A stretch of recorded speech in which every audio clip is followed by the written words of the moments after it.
Je vais vous raconter une histoire. Il y a bien longtemps, il y avait un monstre, un soleil noir, qui était avant un esprit maléfique. Mais avant d'être un esprit maléfique, c'était un ami comme les autres. Et on ne sait pas pourquoi, il vole les visages des gens pour récupérer leur énergie. Donc, quand il était un esprit maléfique, il ressemblait à ça. Bref. Ensuite, un jour, une étoile tomba du ciel. Cette étoile donna son pouvoir à 3 adolescents. Et ces adolescents en profitèrent pour vaincre le monstre. L'un d'entre eux avait reçu le pouvoir d'un savant.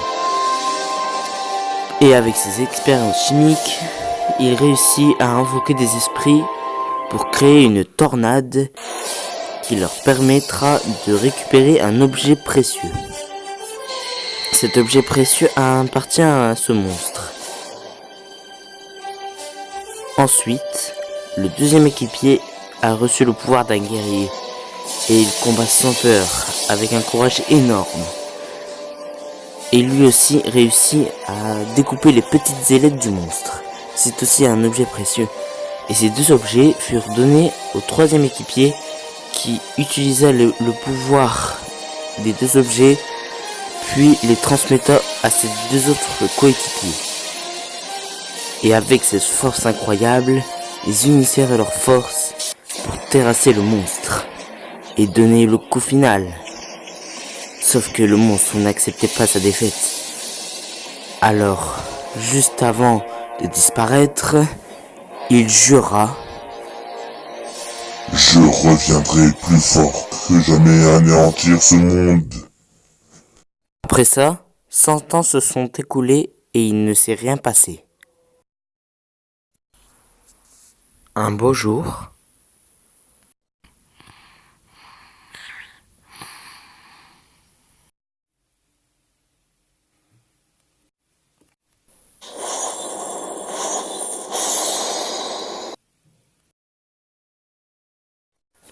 je vais vous présenter maintenant nos 3 héros.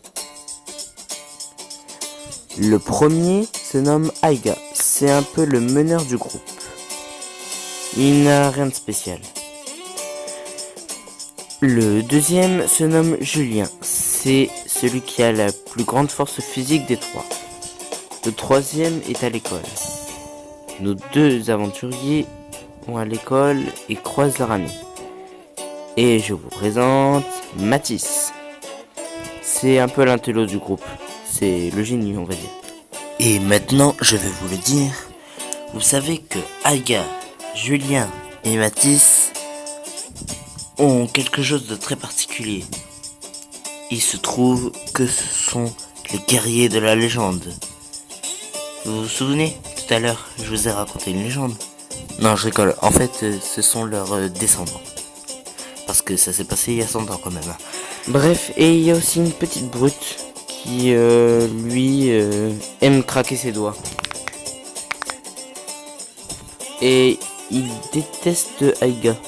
Et donc du coup, dès qu'il arrive à l'école, il essaye de lui donner un coup de poing. Mais Aiga essaye de se défendre. Et en un seul coup de poing, il a réussi à l'envoyer au mur. Le directeur lui crie dessus. Mais dans sa tête, Aiga se dit: wow, trop cool! Et c'est là que commence l'histoire. Les amis, je vous présente l'univers Mi.